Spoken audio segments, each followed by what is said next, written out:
Mr. Mateer, you told us Ken Paxton was your friend. He became my friend, yes. And you were trying to protect him? That's correct, sir. And you were trying to protect him from himself? Correct. And when you found out that this young man, Brandon Kamek, had sent a subpoena to a bank, you guys sent everybody on the 8th floor home and had a meeting, right? I don't recall us sending everybody home. I do recall we had a meeting. And in order to protect Ken Paxton, what you did was then call the FBI, right? That's how you protected your friend. That's not correct, sir. Did you not go to the FBI thereafter? Not that day, sir. What day? The next day, sir. Okay. Did you talk to Ken Paxton before you went to the FBI? General Paxton was out of state. Did you talk to Ken Paxton before you went to the FBI? I talked to him on the 28th, yes. Sir, listen, you found out that Brandon Kamek had served a subpoena on a bank, right? Right? That is correct, yes. You thought it was a crisis situation, right? That is correct, sir. You rallied the troops together and had a meeting, right? We had a meeting, yes, sir. The next day you went to the FBI. We did, yes, sir. Did you, after your meeting, talk to Ken Paxton? I did not talk to Ken Paxton. Okay, so in order to help your friend, a guy that had given you a really plum of a job, instead of asking him some questions, you instead circled up and decided to go to the FBI. That's what happened, right? I did have conversations with General Paxton. Not after that meeting, right? Not after the meeting on the 29th, correct, sir. You had no clue that Brandon Kamek had received a second referral from the DA's office, did you?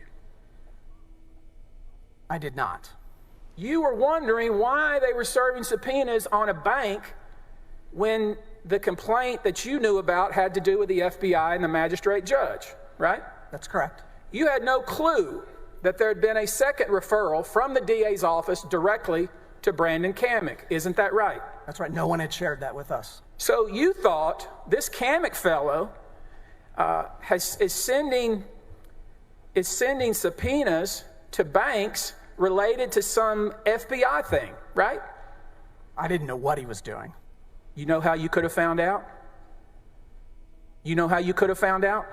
You could have picked up the phone and called your boss and said, hey, boss, what's up with this Brandon Kamek? He sent a subpoena to a bank. And he could have told you, well, I have the authority to sign a contract because I am the elected AG, and he's sending subpoenas based on a second referral.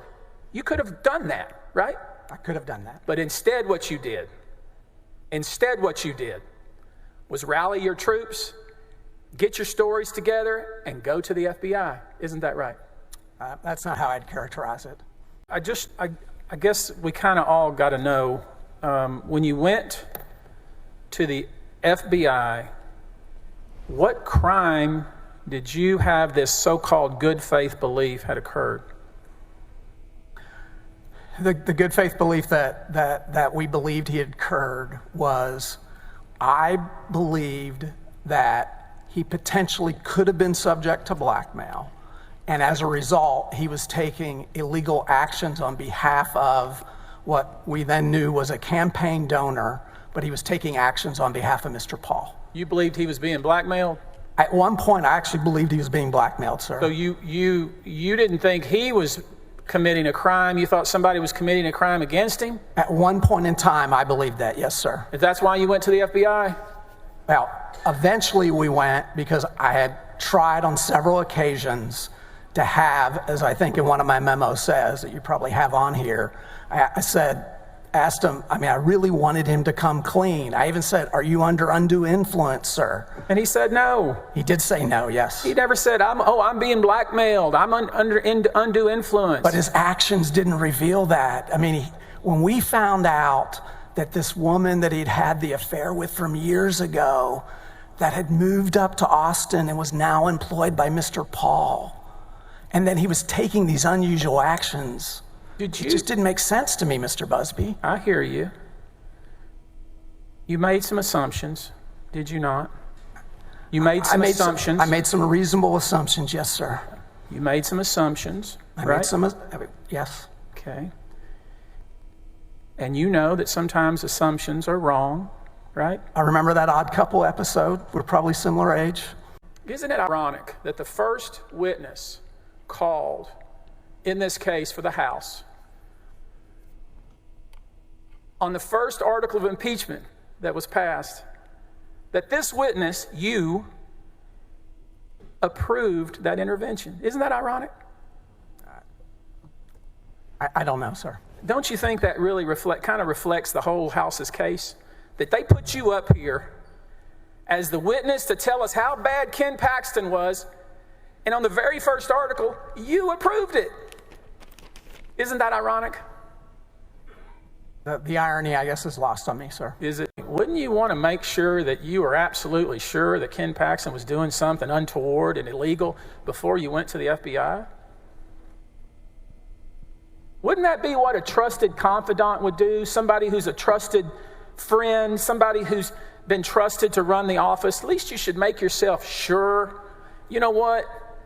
Before I do this, because when I pull that trigger, when I do that, all bets are off. I'm out. You even said, I knew when I did that, I wouldn't be the first deputy again, right? First assistant, yes, First sir. assistant. So shouldn't you be sure before you do that? Or we were confident. You were confident? Yes, you sir. thought that Nate Paul had made repairs on his home? I've been told that, yes. Who told you that? I believe, again, it was either Mr. Wicker or Mr. Rylander. You think that Mr. Wicker said that to somebody? Yeah, again, it was either Mr. Wicker or Mr. Rylander. It seems to me that would be so important you'd remember who told you that. I mean, you're telling me somebody told me my boss was having a campaign donor pay for renovations of his house, and you can't even tell us who told you that? Well, I said I believe it's Mr. Wicker or Mr. Rylander, sir.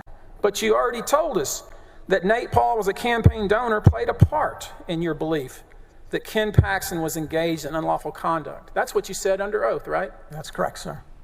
Is it possible, Mr. Mateer, that you jumped to a lot of conclusions really fast?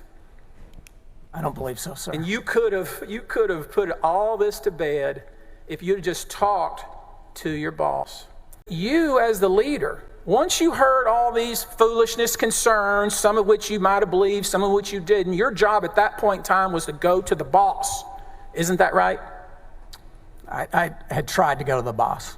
Is it because you wanted to be the Attorney General? Is that what was going on? Anybody who knows me, Mr. Buzbee, knows that that is not one of my ambitions. I had my dream job. I came to help Ken Paxton, came down here, a city I didn't want to move to. Wait, your dream job was to be a federal judge, and that got squelched. Isn't that right?